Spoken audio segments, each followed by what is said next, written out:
Hello tout le monde. Voilà, c'est parti. Et je vais lancer la presse. Donc, beaucoup de roses, comme d'habitude. Donc, on est là pour les rendez-vous de The Connection. Ok. Je vais devoir couper les micros si réellement j'ai du son comme ça. J'ai des oreilles de chien, je ne vous l'ai jamais dit par écrit.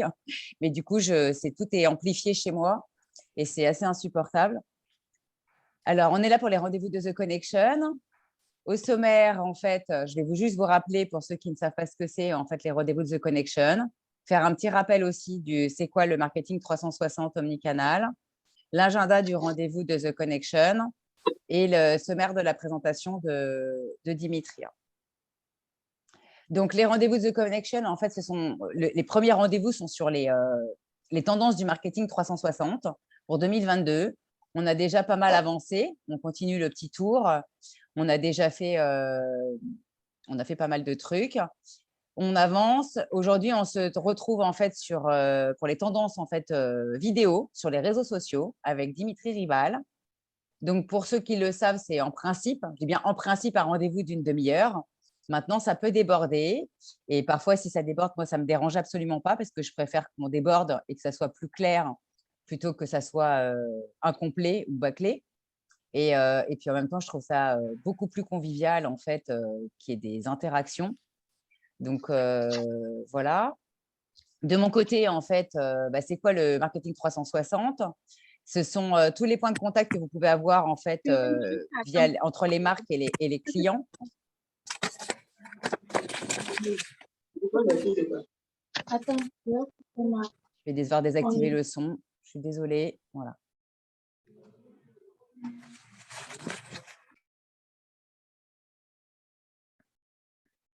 Voilà, ça a l'air d'aller.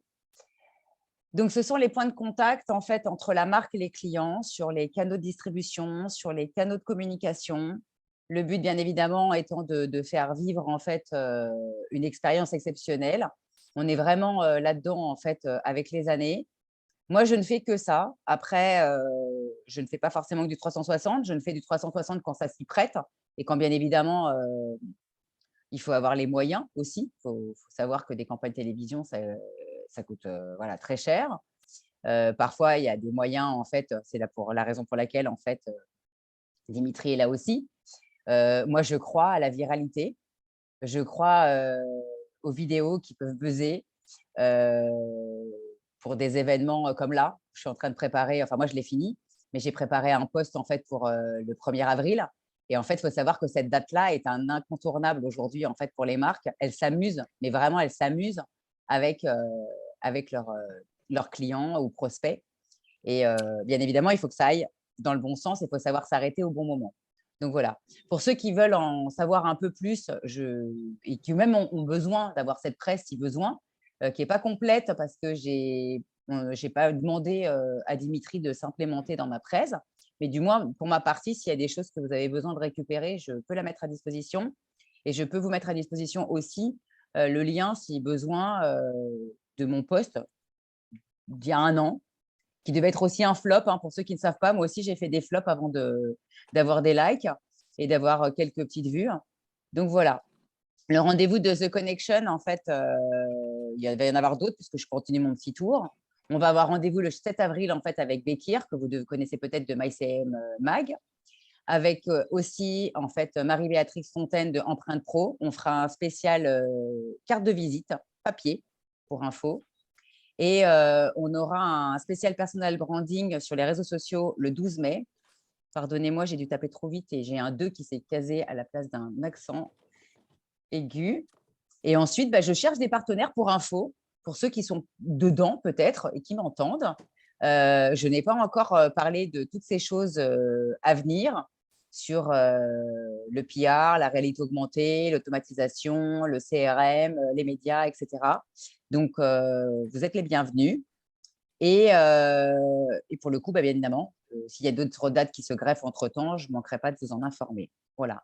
Donc, le sommaire de la présentation. Dimitri, pardonne-moi, ce n'est pas celui que j'avais volé de logo qui n'existe pas. Celui-là, je te l'ai volé sur ta vidéo d'hier. Donc, la qualité est pourrie. Je suis désolée.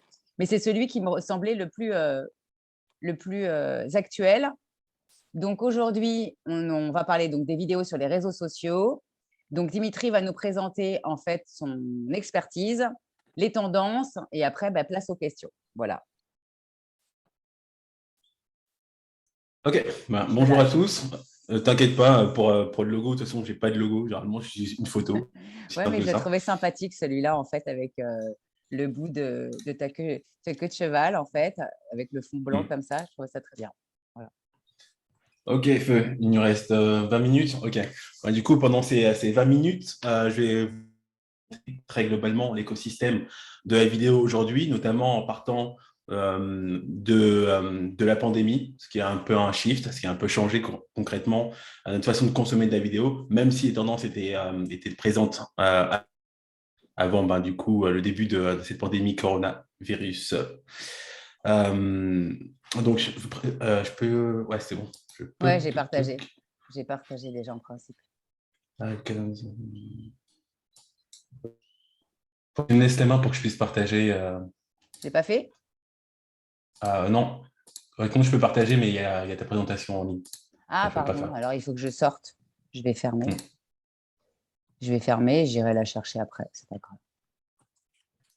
grave. Pour coup, tac, tac, tac. Présentation est vraiment très sommaire, si je peux avoir un support visuel. Hop, hop, hop.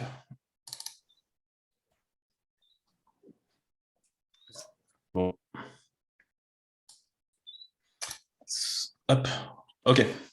Du coup, je vais me présenter. C'était quand même dans ton sommaire. Donc, moi, je m'appelle Dimitri Ribal. Je suis social media manager depuis 7 ans maintenant. Ça file. J'ai travaillé en agence pendant 3 ans. Maintenant, je suis freelance. Je travaille précisément avec des entreprises du domaine technologique. J'accompagne à la fois les marques, mais aussi les individus à s'exprimer et à mieux vendre sur les réseaux sociaux. Donc, voilà ce que je fais globalement. Donc, je travaille uniquement sur les réseaux sociaux. Généralement, avec ce type de profil, je travaille sur du LinkedIn, du Twitter et un peu de YouTube. Ce sont les plateformes que j'utilise vraiment le plus parce que c'est là où on récupère du lead pour ce type d'entreprise. Mais avant ça, j'étais community manager pour des marques grand public du type Sony Mobile ou encore Gigabyte, par exemple, tout ce qui est carte graphique, etc. Donc, toujours dans un univers assez tech. Au début, plutôt B2C, très large. Et maintenant, depuis 4 ans maintenant, depuis que je suis freelance, plutôt dans un univers plutôt B2B. Donc, l'idée dans ce laps de temps, c'est vraiment d'avoir une vision globale de l'écosystème vidéo depuis la pandémie. Du coup, ça, c'est mon petit sommaire. On va attaquer la première slide. Tac. Donc, au niveau de la conception de vidéo, je pense qu'on est à peu près tous dans le même bateau aujourd'hui. Même si on est plus aficionado de petits contenus visuels, vidéo sur les réseaux sociaux ou plutôt Netflix, aujourd'hui, on est vraiment sur une explosion du format vidéo. C'est-à-dire que selon Cisco, 82% des contenus créés l'année prochaine sera de la vidéo. Ce qui veut dire que c'est un format qui est vraiment en diffusion. Ça sera à pondérer en lien avec la seconde partie. Ce n'est pas un teasing, mais quand même. Donc aujourd'hui, on a plusieurs sources d'abonnement. On a pour du streaming au niveau de la vidéo. Là, on a un point de vue macro. Donc, j'imagine qu'il y a beaucoup d'entre vous qui êtes abonnés à des services de type Netflix, Disney+, HBO Max ou ce type de service globalement. Ça, c'est pour la partie VOD qu'on trouve plutôt à la télé ou sur Internet.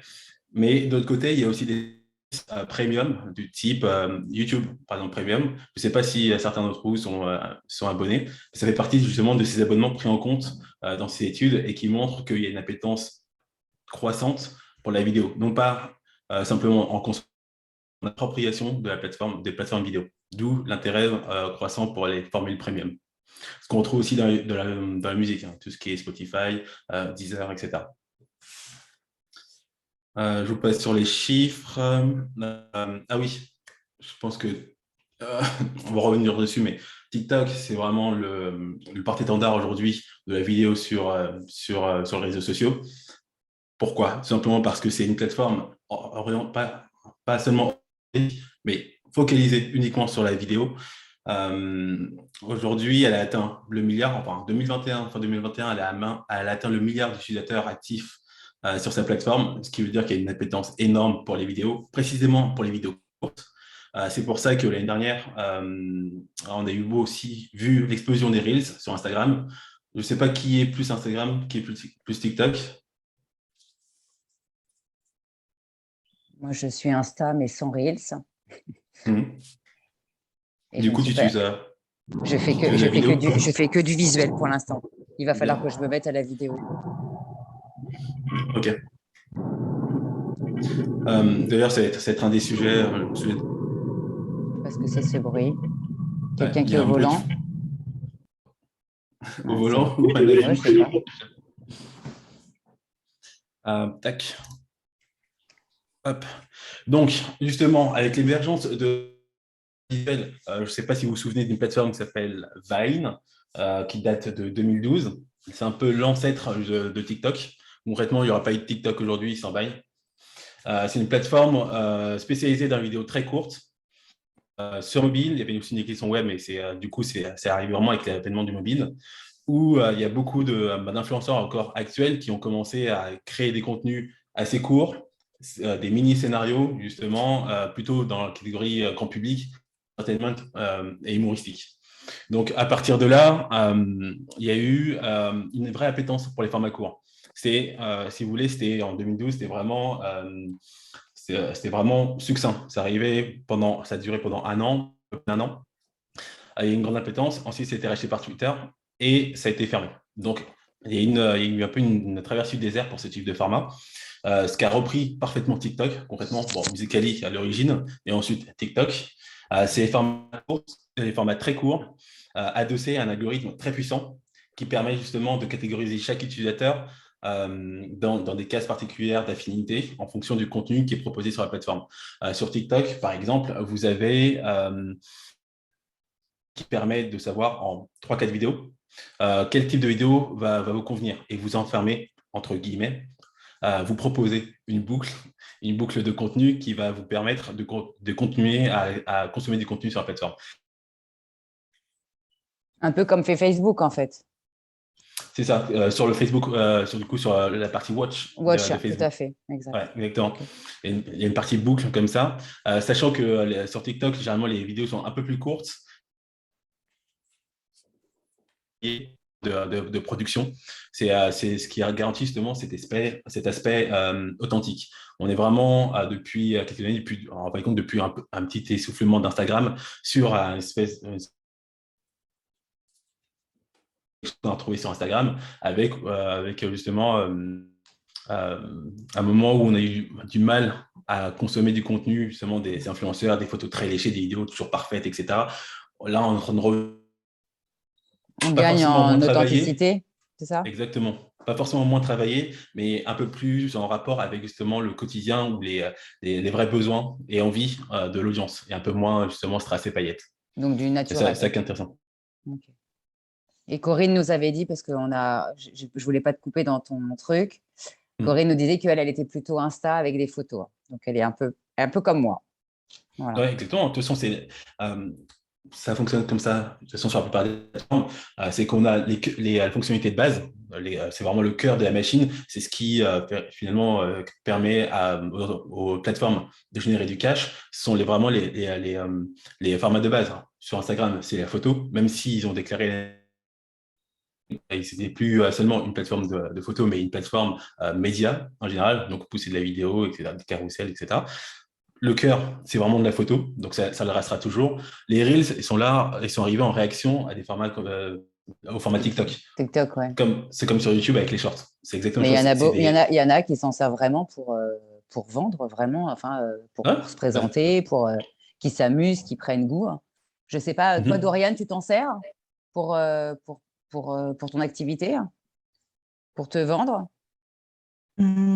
Pas directement, non. D'accord. Non, moi, j'arrive pas. Moi, j'admire en fait ceux qui ont ma tranche d'âge ou plus, Parce qu'après, je me dis, il y a peut-être aussi Il n'y a pas d'âge. voilà, ouais, mais moi, je ne me vois pas avec les bras en l'air, touk, touk, touk, touk, touk. Voilà, je sais pas, moi, j'ai déjà du mal à faire des webinars, donc peut-être qu'après, il va falloir que. J'ai pas voulu me Pour le coup, forcer. tu peux faire des Ça formats va plus très simples, bien, Delphine. Hein. Tu es Comment? très à l'aise à des formats l'oral, il n'y a tutoriels. aucun souci. Et ouais, il y a Non, plusieurs façons. ce qui est difficile, en fait, c'est de faire les choses tout seul, en fait. Si tu as quelqu'un qui te filme, etc., alors que là, tu dois tout faire tout seul. Et c'est ce côté, en fait, où moi, je maîtrise absolument pas tout ce qui est technique, arranger, je sais pas, de la luminosité, des contrastes, des machins. C'est pas du tout mon truc. Donc, Ouais, ça me puis ça semble, prend du temps. voilà. Mm. Après, Et ça peut pas mal dire justement sur la partie 2, qui sont les studios de création.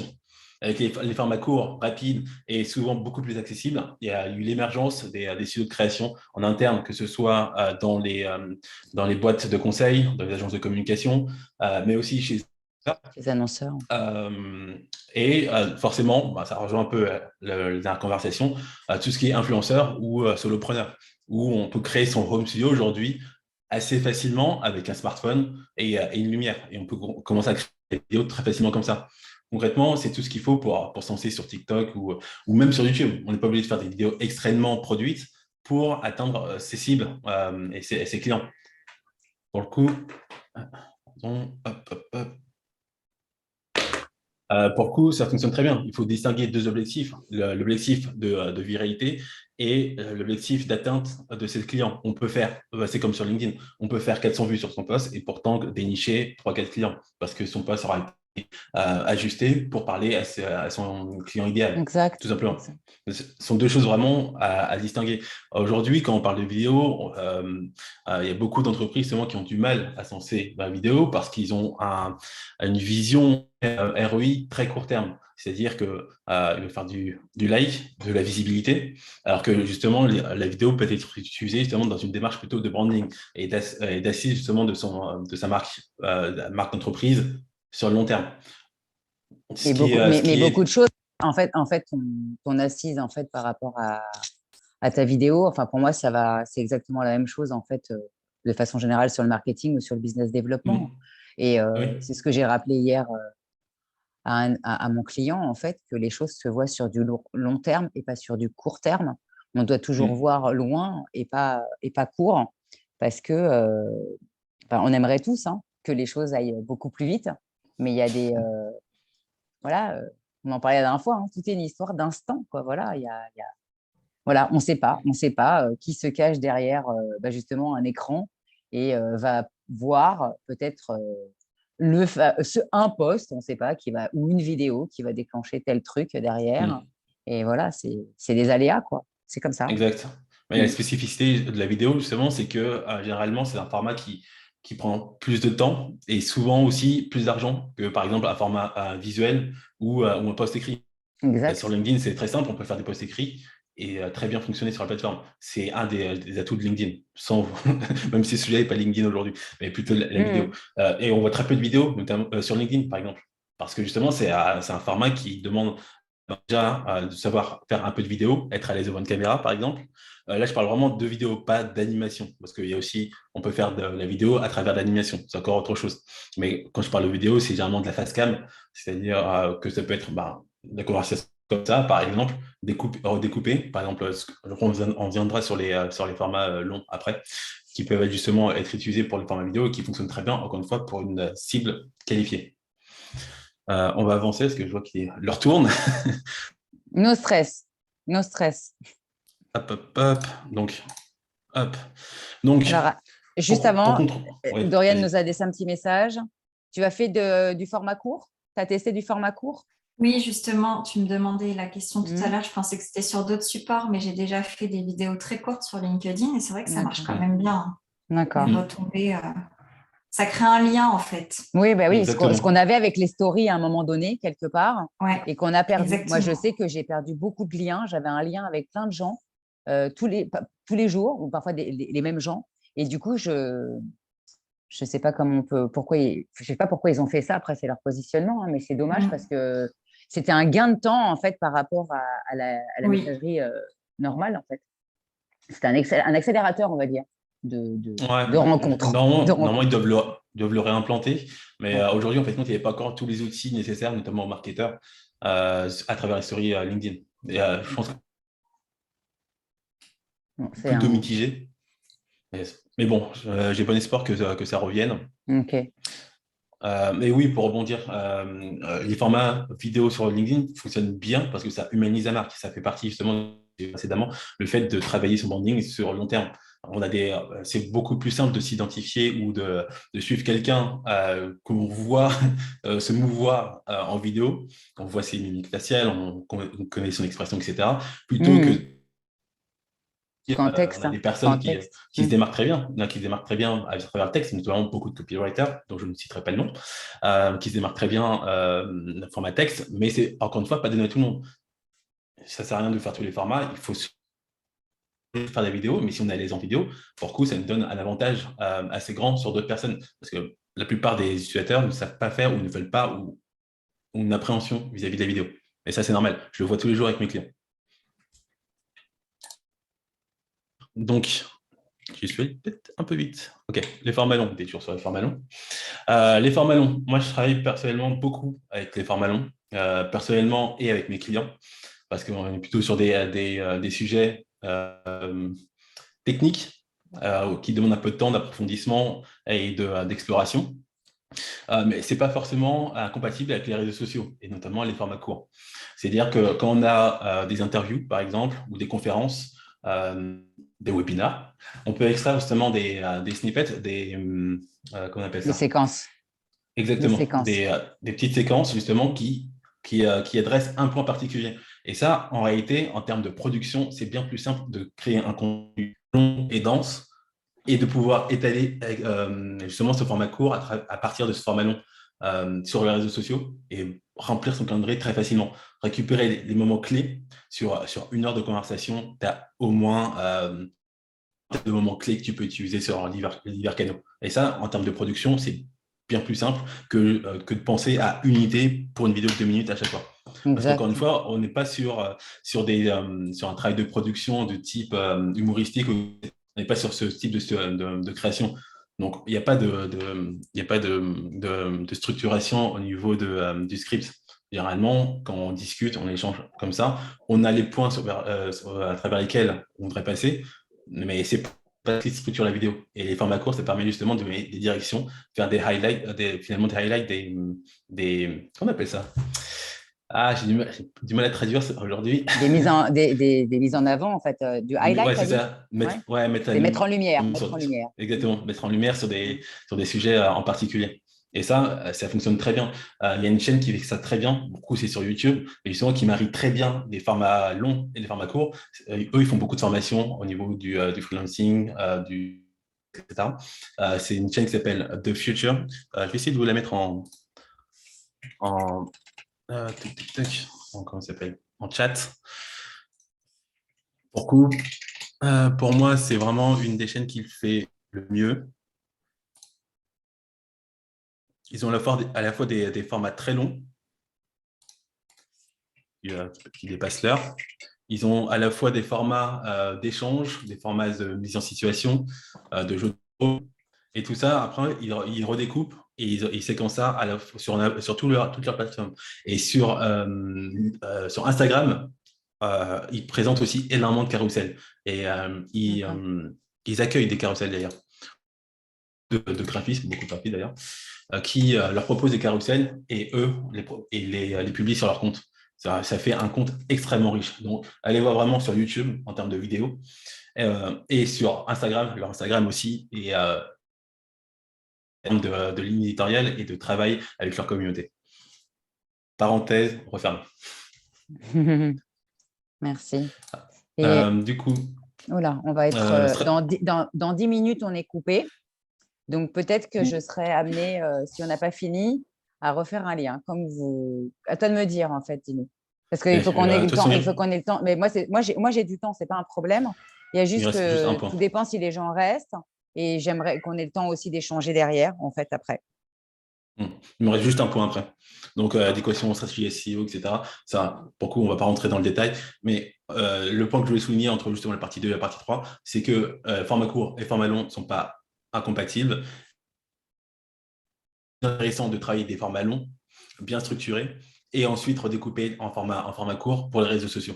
Parce que travailler justement seulement en format court est bien plus épuisant, parce qu'il va falloir penser à une nouvelle idée, une scène ou quoi que ce soit, pour chaque format, à chaque fois qu'on veut proposer un format court. Donc, pensez plutôt long que court. C'est pareil pour un article. Il vaut mieux écrire des longs articles et ensuite peut-être en faire des posts, donc les redécouper. Si vous avez des longs, par exemple, vous utilisez Twitter et LinkedIn, vous faites un format long sur LinkedIn et vous pouvez extraire certaines parties et les transformer en tweet. Donc, il faut penser à une espèce de recyclage comme ça.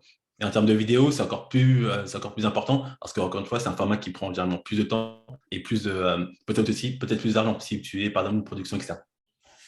Tu avais une question, on peut peut-être répondre directement maintenant, de Jacques, qui demande en fait si tu recommandes d'être à fond sur les vidéos pour ceux qui se sentent à l'aise sur LinkedIn. Si vous êtes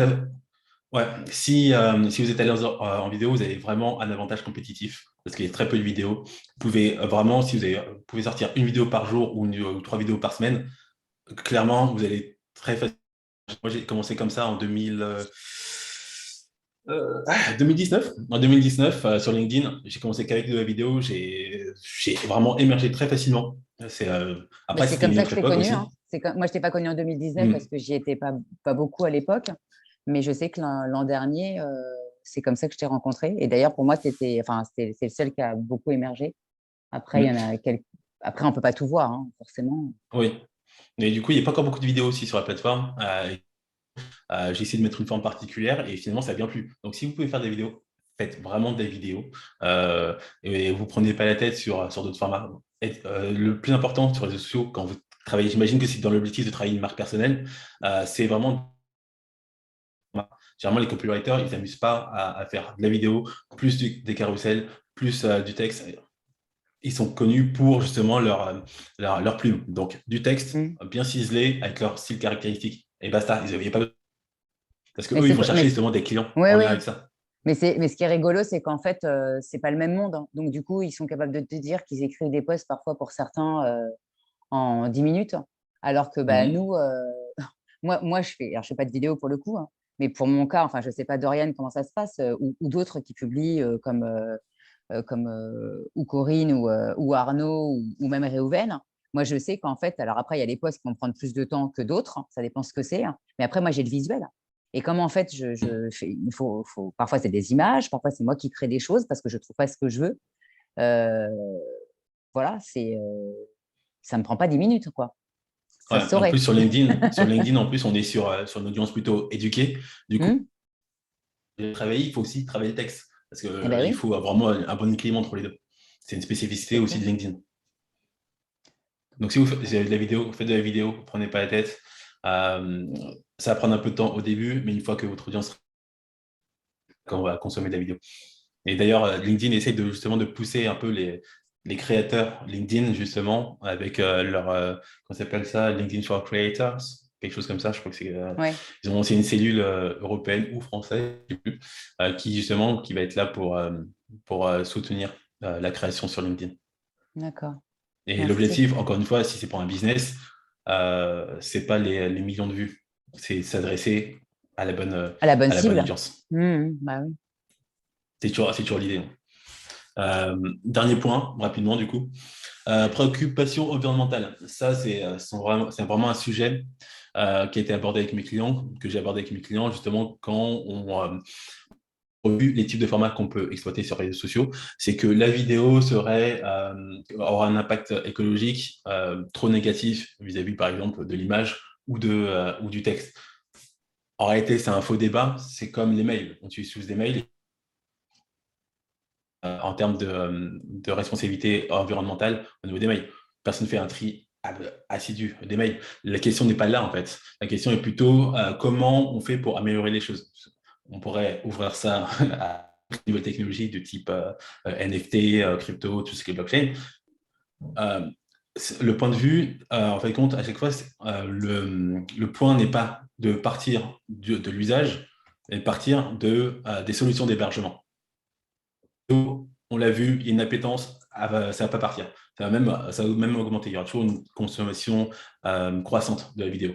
L'idée, c'est de repartir sur comment est-ce qu'on stocke les vidéos, comment on les compresse, comment on les diffuse correctement pour justement réduire tout ça. Donc, au niveau du serveur, quel type de matériel on peut à l'intérieur. Donc, au niveau des composants, comment les rendre plus durables et aussi sourcer correctement l'énergie qu'on utilise pour ces serveurs. Par exemple, pour la compression des vidéos, quel codec on peut travailler, quels algorithmes de compression on peut utiliser pour justement rendre la chose bien plus simple. Aujourd'hui, c'est quelque chose qu'on voit beaucoup avec le TP9 ou le H265 par exemple.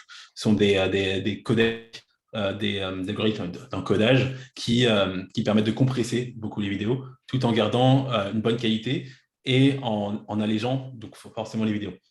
Donc, il y a des solutions qui se mettent en place. Donc, c'est un faux débat. Quand on vous dit que la vidéo est un désastre écologique, etc., pas vraiment. C'est juste en voie d'amélioration. C'est comme toutes les technologies. Au début, ce n'est pas forcément optimisé. Ça s'optimisera avec le temps. Donc, de votre point de vue, si c'est pour la marque personnelle, n'hésitez pas à faire de la vidéo. Donc, ça, c'est vraiment un petit tips pour les personnes justement qui peuvent venir en commentaire, notamment sur LinkedIn. Ah oui, pourquoi vous procédez vidéo? Vous pouvez le faire par texte, etc. Voilà. Vous pouvez répondre ça tout simplement. Vous irez faire quelques petites recherches et vous verrez qu'il y a des études qui soutiennent le fait que la vidéo n'est pas plus nocive que les autres formats sur les réseaux sociaux. C'est bien de le préciser. Non, je suis dans les temps. Okay. Ouais, on va pas avoir beaucoup de temps. Moi, je vais juste rappeler pour ceux qui n'étaient pas là. Alors, OK, il ne veut pas. Je vais juste reprendre le partage. Hop, on repart. S'il veut bien. Oui, non. Je n'ai pas accès. Je ne sais pas ce que j'ai foutu. Je n'arrive pas. Tu veux plus partager? Non, j'arrive pas à partager, mais j'arrive pas à accéder à mon doc qui est juste au-dessus. Et parce que je ne dois pas avoir fait les choses comme il fallait, réduit les trucs. C'est pas grave. Est-ce qu'il veut? Non, il veut pas. Je sais pas. Ou alors, il faut que je sorte complètement. OK. J'y arrive pas. Peut-être. Ah là là. Les aléas du direct. Voilà, ça y est, j'y suis. Non, mais moi et la technologie, c'est déjà bien ce que j'arrive à faire, je me dis. Hein. Ouf! On ne peut même pas imaginer. C'est mon point faible. Voilà, c'est mon point faible. Et puis en plus, je ne suis pas du tout une geek pour le coup. Donc voilà. Donc je vais repartir pour ceux qui auraient loupé. Donc pour ceux qui auraient loupé le. Est-ce que c'est partagé? Voilà. Youps. Ouais, c'est de ma faute en fait. Je n'ai pas réduit la fenêtre, donc je ne vois rien.